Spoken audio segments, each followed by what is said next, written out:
Hi, good morning, everyone,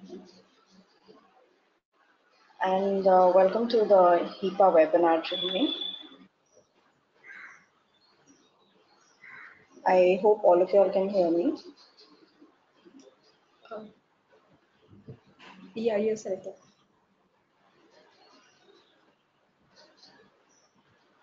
We'll just wait for a minute, just more attendees to join, and then I'll start with the introduction.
All right, I think enough of us have joined in. I'll begin with the webinar right now. Um, Before we can start with the webinar, I'd just like to introduce myself. I'm Anita Jogeshia. I'm a manager here at RiskPro India. And I would also like to briefly take you about what our company does. I'll just share the screen in just a minute.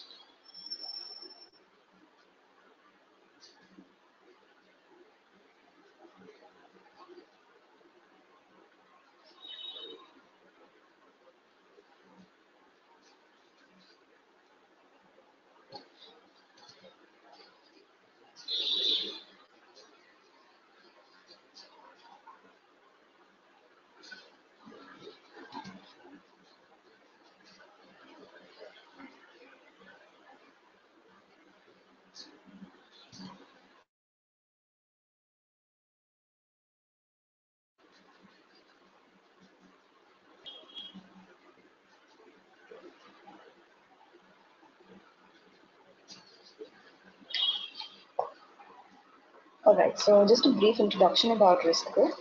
We're an Indian consulting company, and we've been in the business for more than 7 years, and we're spread across 7 different cities, and we consist of about 45 team members who have different areas of expertise. And our different verticals, we're into risk advisory, trainings, technology, and recruitment. I'll just take you through the general flow of how the webinar today is going to go. I hope all of you are still able to see my screen. Yeah, right. All right, so the topic will start in about another 5 minutes or so, and Ms. Sucheta, who is my colleague, will take you through that. And we'll keep the questions towards the end of the webinar. Maybe the last 5, 10 or minutes we would leave for that. And currently, all the participants are on listen-only mode. So if you do have any questions, during the time of the training, I'd appreciate if you could just mention them in the chat section on your window. And we'll take the questions as and when we have time towards the end. All right, so I'll now hand over to Sucheta to continue with the training.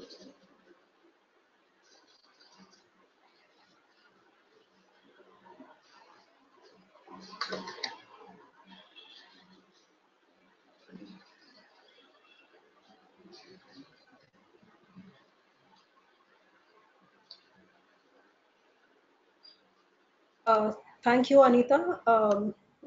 And good morning, everyone. Are you able to see the screen? So good morning once again. I'm Sucheta. I'm Senior Vice President Information Security at RiskPro. I have got over 20 years of experience in IT industry and more than 10 years into information security, governance, risk, and compliance. I've been working on security and data privacy risk assessments as well as regulations, providing consulting across various organizations. And today I would like to discuss primarily about HIPAA. What is HIPAA? When did it start? When did it come into effect? What are the different HIPAA rules? Who is impacted? Which information is protected by HIPAA? Uh, what could happen if you violate, if any organization violates HIPAA rules, and what are the penalties which are applied to the organizations? And most importantly, how do you ensure compliance to HIPAA regulation? So HIPAA is Health Insurance Portability and Accountability Act. It is a regulation, it's an act in United States of America. So when we say HIPAA, the it started. It came into effect in 1996 during President Bill Clinton's tenure. U.S. Congress passed this particular law. In 2003, HIPAA Privacy, Security and Enforcement Rule was issued by Health and Human Department in in United States of America. So these rules are basically about how to ensure that individual get privacy rights, how the security safeguards, there's technical safeguards and administrative safeguards can be implemented, and how do you enforce HIPAA. So what is the complaint mechanism, what is the process to be followed in case any organization violates HIPAA regulations. So all those rules came into place in 2003. In 2009, another act called HITECH, that's US Department of Health and Human that's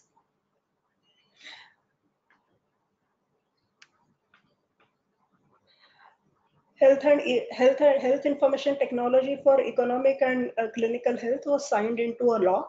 So this law incentivized the use of electronic medical records. So between 2003 and 2009, there were several changes with respect to medical privacy landscape. Electronic medical records started replacing the paper files, and patients began to communicate with their doctors through email and through online portals. Even the pharmacies began to process prescriptions electronically. And keeping all these things in mind, the HITECH law came into effect. In 2013, HIPAA Omnibus rule was issued by HHS. So HIPAA Omnibus rule is basically a consolidation of various different rules which were related to security and privacy of medical information. And it was implemented, it was enforced by US Office of Civil Rights, typically known as OCR. So after 2013, there haven't been any updates, but in 2018 and 19, especially in 2018, OCR started taking feedback about implementation of HIPAA. And 2019, that's possibly this year, there are certain updates being planned based on the feedback received on implementation of HIPAA. So when we say HIPAA, it's portability and accountability. These are the two major components of HIPAA. Portability is to ensure that individuals would be able to maintain their health insurance between jobs. So let's say somebody has lost the job or somebody has taken a break between two jobs, even that individual can maintain the health insurance. That's the first of portability in HIPAA. But today, in today's presentation, we are going to focus on accountability. So accountability, the objective of accountability is to ensure that security and confidentiality of patient information is maintained. Accountability was also introduced to ensure uniform standards of electronic data transmission of administrative and financial data. So that means if any data has to be exchanged between healthcare providers and insurers, then that data has to be coded in a specific way so that all the entities have same understanding. So these uniform standards were also enforced through accountability. So in today's presentation, as I said, we are going to focus primarily on the accountability, not the portability part. Now, what is protected by HIPAA? We spoke about accountability, we spoke about ensuring confidentiality and security. But in confidentiality and security of what? So it's protected health information. It's patient's information which needs to be protected. So HIPAA identifies 18 such parameters which need special protection or special consideration for protection. If any of these identifiers are breached, unauthorizedly exposed, then that will be considered as a violation of HIPAA. So what are these parameters? Name, address. So all geographic subdivisions smaller than state. So that means your street address, your city, your country, and zip code. So let's say your name, Jane Doe or John Doe, and your street address and the city and country zip code. That will be part of the protected health information.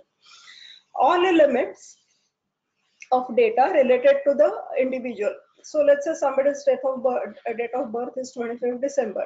So name of the person and the birth date could be considered as a personally identifiable information, and that would be protected under HIPAA.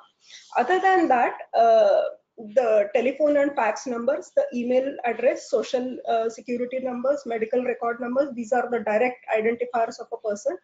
Health plan beneficiary numbers, the bank account numbers, your driving license number, your device number, even the IP address of the device which you are using, biometric identifiers such as retina scan, your fingerprints, a photographic image. So it could be the facial recognition, the photo through which face can be recognized, or any other comparable image is considered as a protected health information.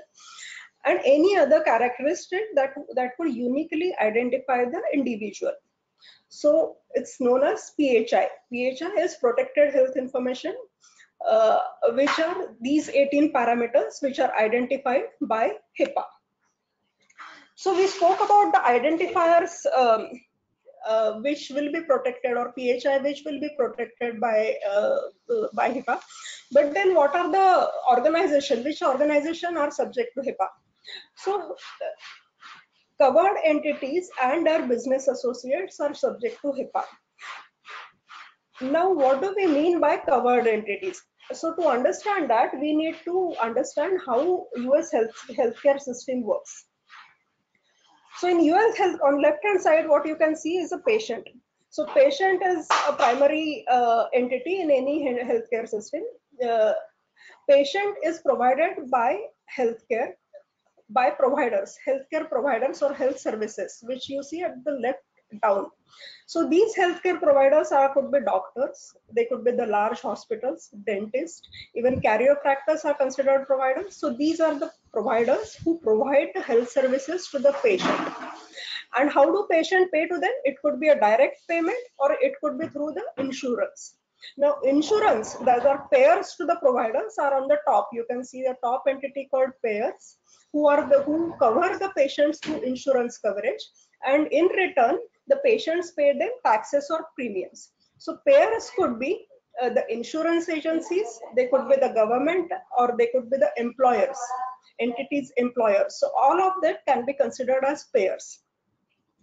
Now payers, what typically happens is that if patients are covered under insurance, in that case the provider send the claims and bills to the payers, and the payers pay the payment.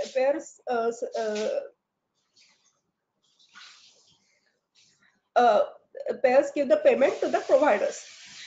There is something called as healthcare clearing house. So healthcare clearing house is an entity which converts the non-standard medical data to the standard using the standard coding system. And then there are business associates. So business associates are like service providers. So there could be a company who is printing the medical bills. There could be a company who is providing IT solutions. So all these companies are called as business associates. Now these business associates have contract with payers or providers, and based on that based on the contractual agreements, they need to provide the required security and privacy related safeguards for the PHI. Now all these entities, payers, providers, healthcare clearing houses, these are covered by regulation of HIPAA, and these are called as covered entities. So payers who are insurers or government organization or employers, providers who are healthcare providers, and then the healthcare clearing houses who are intermediaries between providers and payers, intermediaries of information between providers and payers. They are called as covered entities. So all these covered entities and their business associates are covered under HIPAA regulation. So this is an example of what we were talking about. A healthcare provider, which it includes doctors, clinics, psychologists, dentists, nursing home, pharmacies, but they are considered as healthcare providers only if they are transmitting any information in electronic format in a connection with a transaction for which HHS has adopted a standard. So if Health and Human Services has said that this is the PHI, this is the protected health information, and these entities are involved in transmitting this information electronically, only then they will be considered as covered entity. Then the health plan, which is nothing but payers or insurers. So those could be health insurance companies, the company health plans, or the government programs which pay for healthcare. So the healthcare could be government provided Medicare or Medicare or military and veteran health programs, which are driven by United States government. All these entities would be considered as health plans. And health clearing houses, as we mentioned earlier, it's entities that process non-standard health information and receive from one entity, and they convert it to a standard information and transfer it to another entity. So now, once we understand covered entities, we also need to understand what are business associates. So business associates are service providers or subcontractors who have persistent access to PHI. By contract, they have access to PHI. They may not be a person, incidental person, or maybe a courier person who is taking certain patient health record from one entity to another, or a BA delegate. So within a business associates, if there are delegates, if they have employees who are carrying out the tasks which are assigned to them, they may not be considered as BA. BA is, or business associates, is typically an organization who have business agreement with covered entity, and they in turn have a contract with their subcontractors. So the security and privacy regulations of entity are implemented through business associate agreement, or BAA as it is typically known. And then what is not covered in HIPAA? We spoke about PHI, that's protected covered entities, and business associates of the covered entities who need to comply with HIPAA. But health information in employment records, and that's not covered in HIPAA. So let's say a hospital has a record of its employees. It might have medical records also, but that will not be covered as HIPAA. But if the hospital's employees are taking services from the hospital, they are also patients of the hospital. In that case, they will be covered under HIPAA. Information education records, that is not covered under HIPAA, that is covered under a separate law. And health information of a person who has been deceased for over 50 years, that will also not be considered under HIPAA. Other than that, there is something called as de-identified information. So the information which is de-identified data is a health any of these 18 specific identifiers, these are removed, and therefore it is considered to make the individual who is the subject of the information unidentifiable. So let's say there is a set of identifiers like name and date of birth and social security number and health information in combination with health information. but the name and the social security number and other personal identifiers, they are de-identified. You cannot recognize a person, you cannot identify a person through which it is probably masked, it is scrambled, then that is called as a de-identified data. So all these data, the health information in employment records, health information in education records, health information of a person who's been deceased over 50 years, and de-identified data, that is not covered under HIPAA. Now, after understanding what is HIPAA, whom does it apply to, and whom it does not apply to, we need to understand what are different HIPAA rules. So HIPAA has primarily 4 rules. A privacy rule. Intent of the privacy rule is to protect privacy of PHI in any form, that's written or oral or electronic form of PHI. So when we say protect the privacy, it means that rights of the data subject, right of the patient to know what information about himself or herself is being collected, where it is being stored, why it is being used. So right of information, right to modify the data of the patient. So patient should have access to modify their basic information. So these rights of the patient are protected through a privacy rule. Then there is a security rule which will ensure confidentiality, integrity, and availability of electronic PHI. So the difference is privacy rule applies to all kind of PHI. It could be written PHI, oral PHI, electronic PHI. So that means even the recording of a patient and doctor conversation, that would be covered under privacy rule, but it may not be covered under security rule. So security rule applies only to ePHI. So there are chances that even after applying privacy and security, so the information PHI can be breached. Now HIPAA mandates through breach notification law, it mandates the notification. It mandates the notification of breach within 60 days.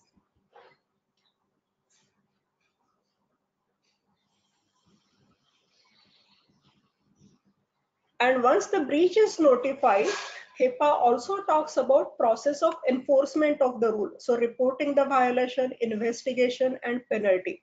So these are the 4 rules which protect privacy, security, the breach notification law, and enforcement rule. These are the 4 rules which are mandated by HIPAA.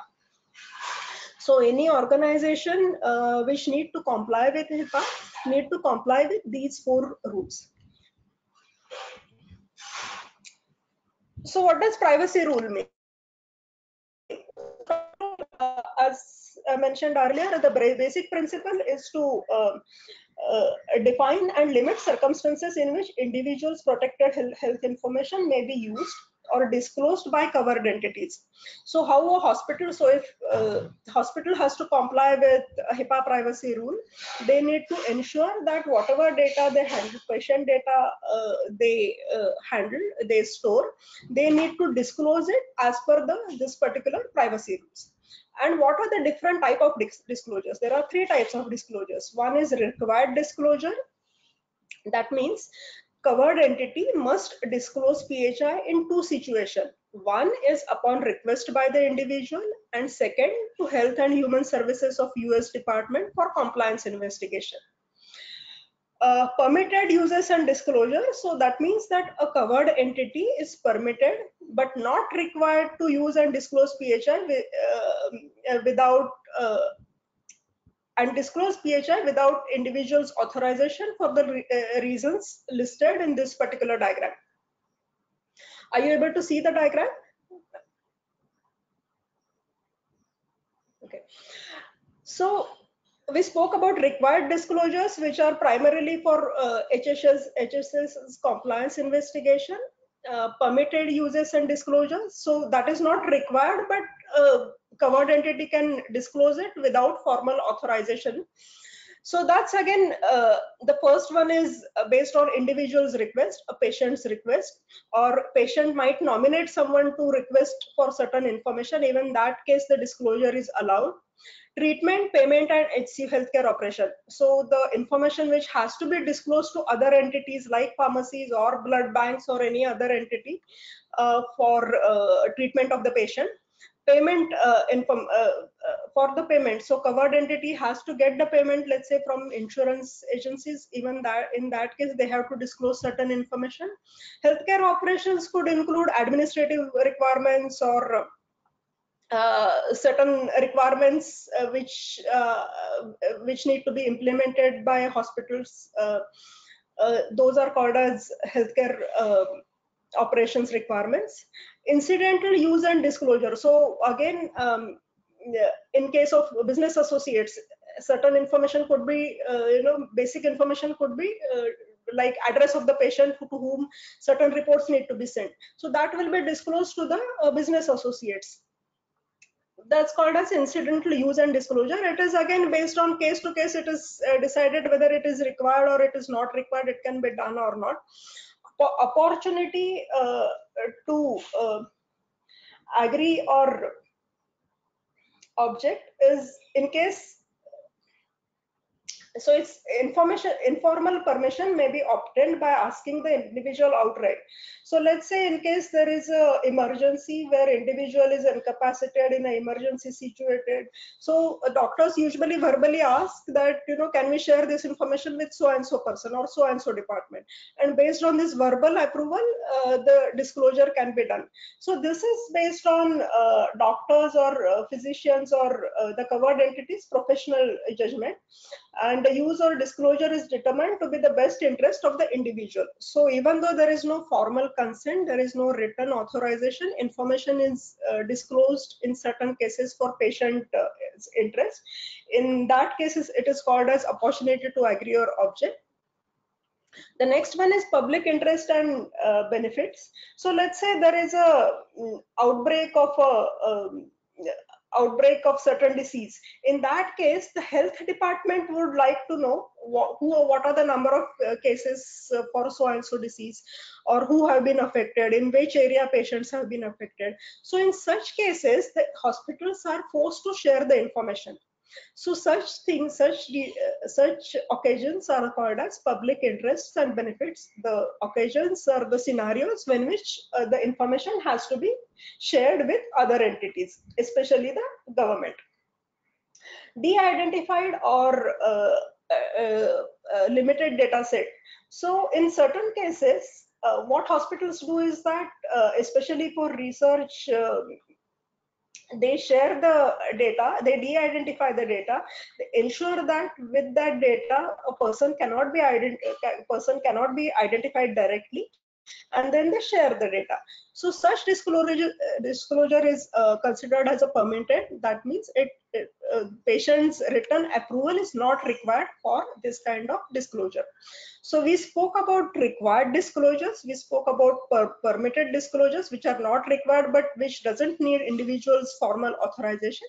And third kind of disclosure is called as authorized uses and disclosure.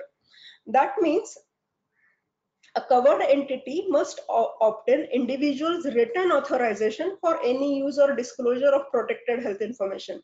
So typically a data shared to marketing agencies, or sales of pharmaceutical companies.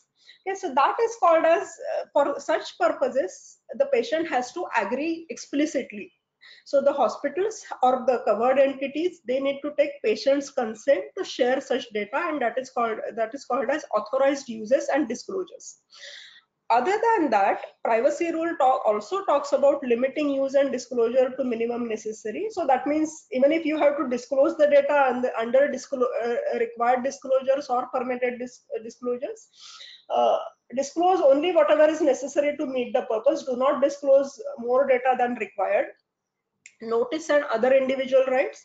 That means the covered entities need to provide a privacy notice to the individuals, to the patients, to tell that the data has been disclosed to, will be disclosed to so and so entities, and these are our privacy policies, these are our security policies. So it's typically, if you see a website of a hospital or American insurance agencies, then you can see something called as privacy notice, where these information is displayed. A lot of times, even in hospital, where the patients fill in the forms or at visible areas, the privacy notices are displayed. So privacy rule talks primarily about defining and limiting circumstances in which individual PHI can be used. The next is a security rule, which is relatively simpler, which talks about technical, physical, and administrative safeguards. So let's say hospitals or insurance agencies have certain PHI, protected health information. They need to define who can access it. What is the audit control? So that if the data is in IT systems, is the audit control mechanism activated? Is the law audit access log can be verified? Is the information encrypted when it is stored or when it is being transmitted to another entity?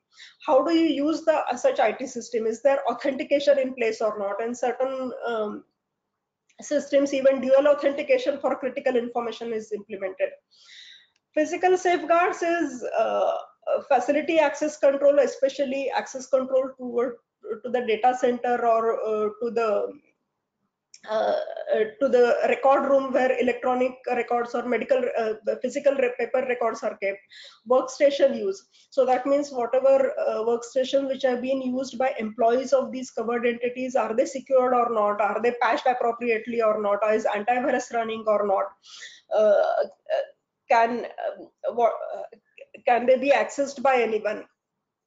Device and media control is if any data is being carried from through a media, a removable media, let's say a tape drive or USB, from one workstation to another, is that device encrypted or not? Or if it is sent to another entity through a courier, what kind of safeguards have to be implemented? So that would be physical safeguard. And administrative safeguards typically talk about what are the processes. Does the hospital or insurance agencies or any other covered entities, do they have a security management system in place? Do they have documented policies and procedures for access control or for encryption or for auditing or for acceptable use of the devices? It also talks about asset management, listing the assets which they have, assigning the asset to appropriate people, training the employees in using PHI or accessing PHI. So these safeguards are part of security rules. So we spoke about privacy rule, which ensures privacy rights of the data subject, security rules, which talk about technical safeguards, physical safeguards, and administrative safeguards. So once these two privacy and security rules are implemented, it is responsibility of the covered entities and their business associates to ensure that in case of a breach, there is a process to notify the breach.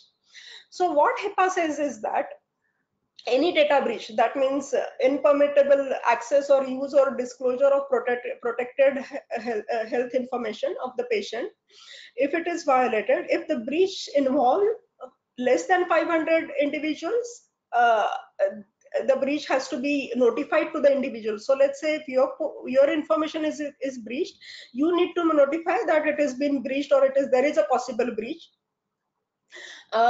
So the breach notification period is 60 days, irrespective of number of individuals which are affected.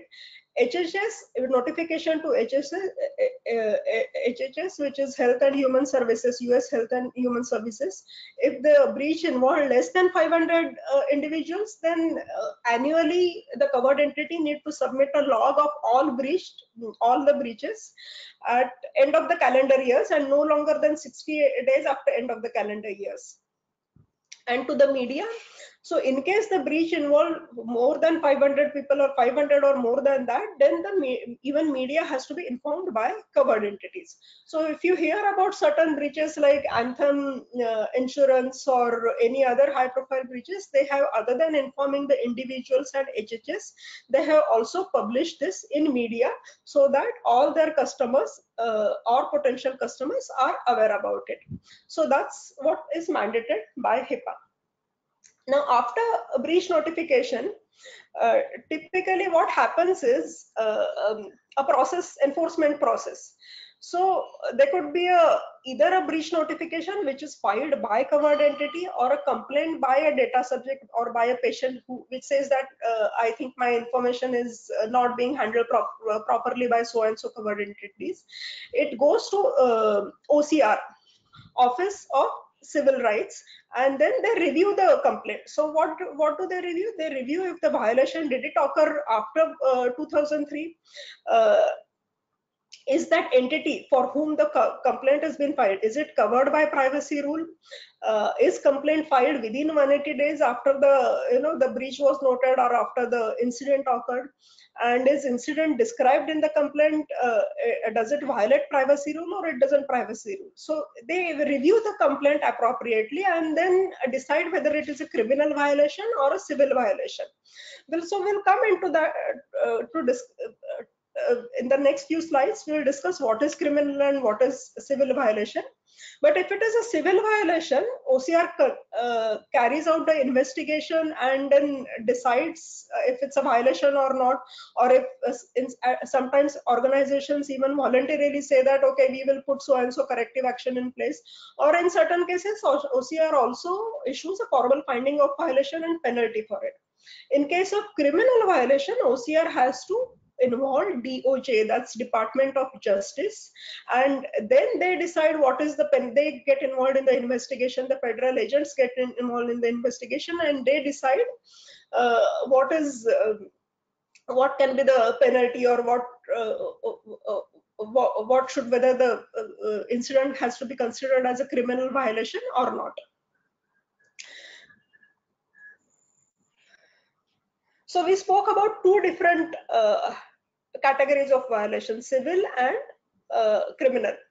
So violation, there are four violation categories. One of the category is did not know. What it means is that covered entity did not know about the breach. So there is a possibility that there is a spear phishing attack which is going on in a hospital. A network has been breached, but hospital is not aware about it because they do not have any way to, they do not have the controls to identify that the breach has happened. Okay? So in such cases, penalty for each violation is $100 to $50,000. Again, it is decided by OCR after investigation. Maximum penalty could be US dollars 1.5 million. If there is a reasonable cause, that means there is a possibility that based on the technical controls implemented, covered entity will know about the breach. In that case, penalty value is same as the first category, that is did not know. Willful neglect is the company knows and willfully neglected, the covered entity knows that there is a breach or there is a violation of HIPAA, and they still did not act on it, but then they corrected after within 30 days. So they did not do anything to prevent it, but they took the corrective action within 30 days. In that case, the penalty increases. Maximum penalty in that case remains same, but the minimum penalty could be US dollar 10,000 to 50,000. And the last category, and which is the most severe category, is willful neglect not corrected. That means the covered entity knew that there is a breach. They did not take, in spite, they did not take any preventive action, neither they took any corrective action within the 30 days. So in that case, minimum penalty is US dollar 50,000. Now there are chances that Department of Justice or OCR will feel that even maximum penalty is not enough, or if there are multiple breaches, they will combine this penalty and then assign a larger amount as penalty, which happened in one of the cases which we will discuss later. So we spoke about civil penalties. The next set is criminal penalties. So criminal penalties, again, there are three tiers. The first tier is knowingly or obtaining or disclosing PHI. Let's say a doctor discloses a PHI to a sales representative, without taking authorization from the patient. Then that's $50,000 plus 1 year of imprisonment. Satire 2 is obtaining PHI under false pretense. So that in that case, the penalty would increase. So it could be $100,000 plus 5 years of imprisonment. And the third one, obtaining PHI for personal gain or malicious intent. In that case, the penalty increases to $250,000 and 10 years of imprisonment. So again, criminal penalties are decided by Department of Justice, because OCR gets in Department of Justice involved in this investigation, and they are the one who decide the penalties. So there are some cases. In fact, in last year there have been multiple ruling for HIPAA cases. One of the case was about a Texas cancer patient hospital. So this MD Anderson Texas Cancer Center, they had to pay $4.3 million penalty for HIPAA violation. So what happened is between 2012 to 2015, they filed 3 separate data breach reports. One of the report was for theft of unencrypted laptop from one of MD Anderson employee, and then other 2 reports were about loss of 2 USB drives containing unencrypted ePHI, that's electronic PHI, of over 33,500 individuals. So when OCR investigated, what they realized is that MD Anderson Cancer Center has outdated encryption policies. The encryption policies were not revised after 2006, and their own risk assessment, they found out that there is a device level encryption which is not carried out, and that's a high risk. So in spite of this being identified in the risk analysis, MD Anderson Hospital did not take any action on it. They in fact they started taking action only at 2011. They started encrypting their devices, but since they did not have complete asset inventory, they missed out encrypting certain devices, and then which were stolen, and because of this breach has happened. So that was ruled last year, I think June last year. This again, there's a case in Springfield where a gynecologist shared the patient medical data with a sales representative of a pharmaceutical company. Later on, during investigation, she provided false information about her relation with the sales representative to the federal agents who interviewed her. So she gave certain reasons of sharing the information which were not true, which was found to be false after investigation, and then she that was considered as a criminal offense, and then tier 1 criminal offense, and then she was punished under that.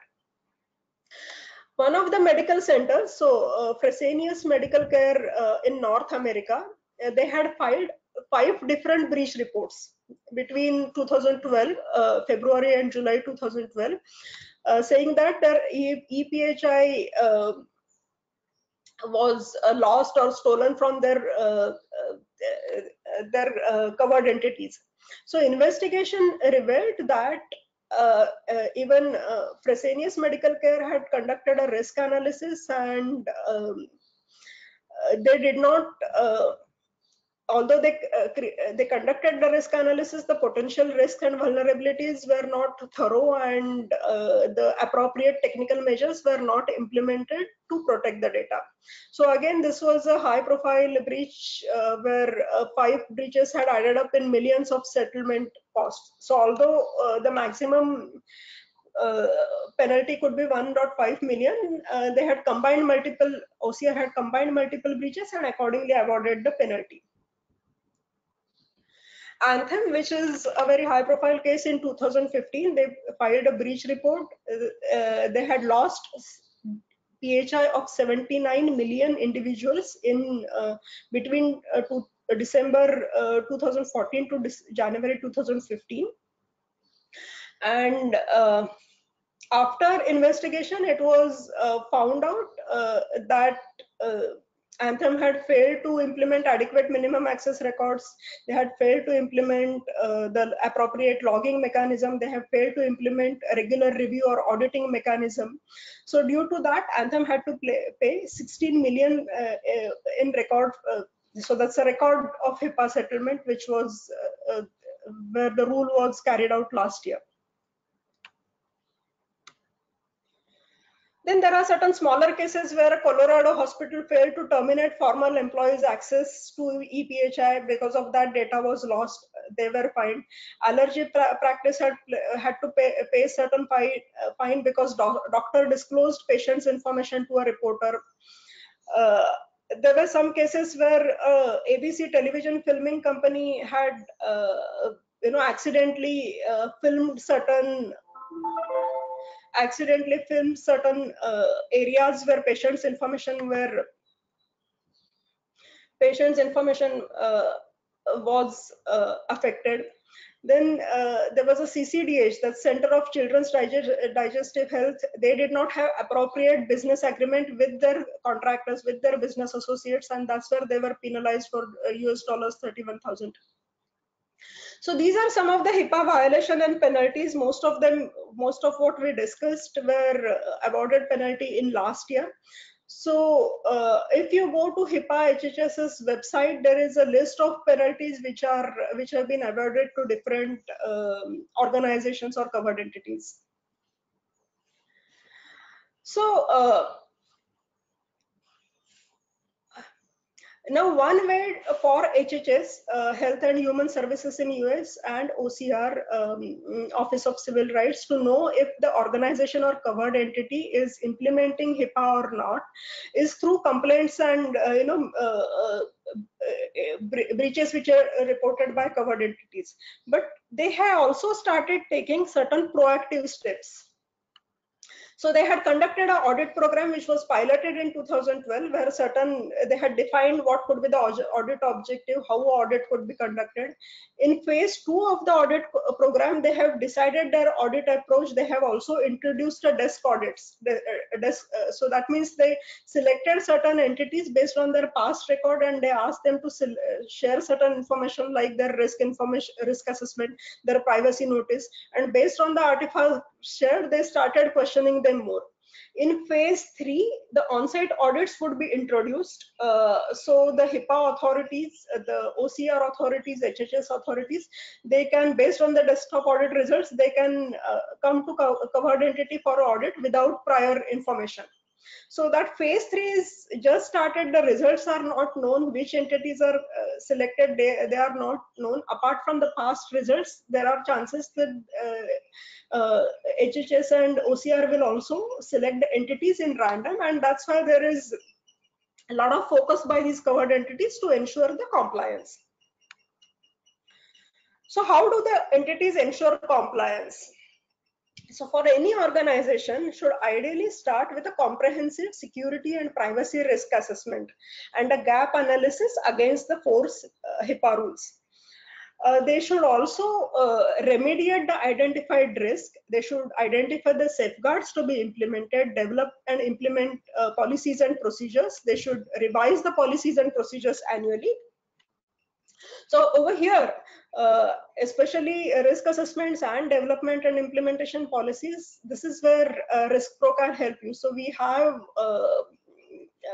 a repository of policies and procedure, and we can customize them to be HIPAA compliant for any organization. Training the staff is the next step once the policies and procedures and safeguards are in place. Mock audits, that mock internal audits, assessments, that's another thing which organizations should consider seriously. Automatic compliance reporting, automated control reporting, the log analysis, or any alerts. So this kind of reporting need to be implemented by organization. Implementing monitoring and breach notification protocol to meet HIPAA's requirements, to align with HIPAA requirements is required. And organization should continuously evaluate and manage risk to ensure that they comply with HIPAA, because cost of compliance, cost of non-compliance, as we have seen in previous slides, is fairly high. Now, what do the employees need to do? So organization put a framework in place, policies and framework in place, but what should the employees of the covered entities do? So they should complete the assigned trainings on time. A lot of organizations assign online trainings which need to be completed in certain days. So ideally that training should be completed before you take up your responsibilities. Understand your roles and responsibilities with respect to security and privacy. Follow the SOPs which are given to you by organization. Log off from your computers at end of the day, because at times the patches are not updated if the computer, you do not log off or you do not shut down the computer, and which could result into a breach. Ensure that your patches are updated, antivirus signatures on your computers are updated. You should also understand the data breach and incident management procedure of your organization and implement it as required. And most importantly, think like a patient. So if you are a patient in the United States, what would you like to happen with your data? So consider yourself as a patient and then implement, try to follow which are the SOPs and the norms which are mandated by the organization. Uh, Ideally don't use any non-secure devices and connections. Avoid using public Wi-Fi when you are connecting to PHI databases. Don't use social media. Don't post the data or images on social media. So let's say if you are in a hospital and in US and clicking an image against a patient, then that even the photo image is considered as a PHI the identifier under HIPAA. So be mindful about that. Don't copy PHI on USB ports or on your local machines, because USB drives can be lost or your local machines can be compromised. Don't look up patient information without reason. So you might have access to support certain IT systems, but you should not be looking at the reports or any other information shared for testing without any reason. Don't share the passwords of IT applications containing PHI. So do not share your password with anyone ever. Don't leave patient information over answering machine. So if you are resolving certain issue and you have to ask someone something, do not call up, and if there is answering machine responding, do not leave the data on answering machine. Don't release the information of a minor without permission of a parent or guardian. And do not discuss the patient information in public. So these are typically, this is not all, but this is the most important things which the employee should consider. One of the things which is not mentioned over here is printing the information. Ideally, do not take printouts of patient health information. And even if you have to take you need to collect it immediately, so that you do not leave any papers unattended at the printer. So at RiskPro, what we do is that for HIPAA, we, as I mentioned earlier, we can perform the gap assessment. We perform the readiness reviews for the covered entities. We also can develop policies and procedure to comply with HIPAA. We conduct a readiness audit, we compliance audit, and we provide the implementation support. So we develop the policies and we also help you in implementing them. These are the typical HIPAA offerings which RiskPro have to ensure that a covered entity is complying with HIPAA security, privacy, and enforcement rules. These are some of the sites where you would get information about HIPAA. One is HHS government's, which is US government site. There is a HIPAA journal with com. There is a CMS.government site for United States government, where you would get references of various the security and privacy rules, as well as the various cases where OCR and DOJ has had the ruling. Any questions? We open the forum for questions now. So if you would like to ask anything, any more information, please feel to do that.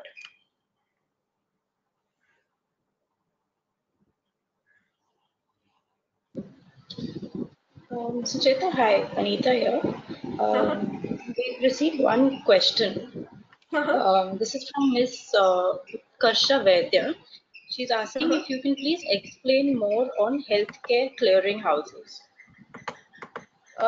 So healthcare clearinghouses are the agencies who typically convert a non-standard information to a standard information which are accepted by the other covered entities. So let's say medical transcribers, let's say doctors write certain notes, those are transcribed to a standard set of information by a software or by certain or manually. Then the agency which is doing that can be called as a healthcare clearinghouse. So it can be done automatically, or it could be done manually. Such entities are called as healthcare clearinghouse. Did I answer your question, Utkarsha?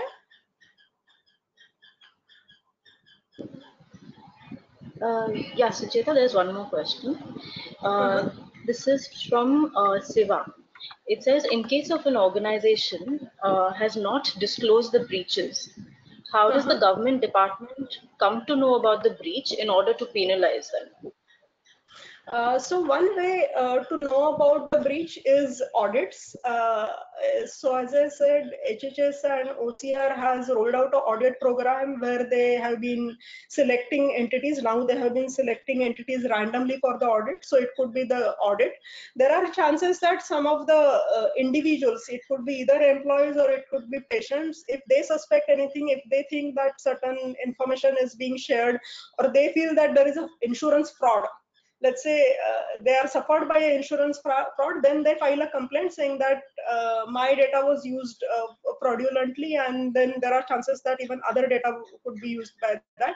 And based on that, HHS and OCR, they start the investigation. All right, there's one more question. How do HIPAA requirements apply to financial institutions like banks? So it will not apply to financial institutions. It is the protected health information. So if any organization or any covered entity is handling protected health information, the identifiers which we discussed directly, that will be covered under HIPAA. So insurance agencies who are the payers, who are paying insurance, they will be covered, but the banks, it will not apply to the banks. All right, we have time only maybe for one more question. For the others who asked their questions, Sucheta, I'll just mail that across to you if you can just answer their questions over a mail then. Yeah, sure. So I'll just ask one question right now.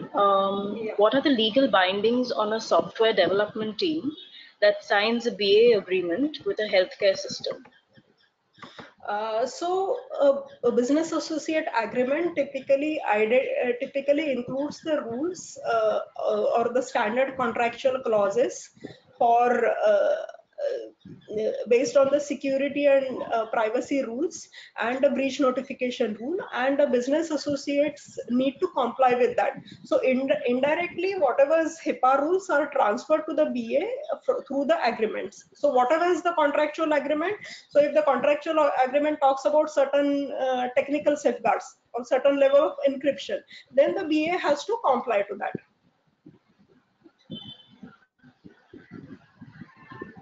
All right, thanks, Suchita. I think it's already 12, we'll have to wrap up now. So Okay, I'll send you the questions over mail then. Sure. And thank you everyone for taking time out. Thank you, Anita. Thanks, Suchita. Thanks, everyone.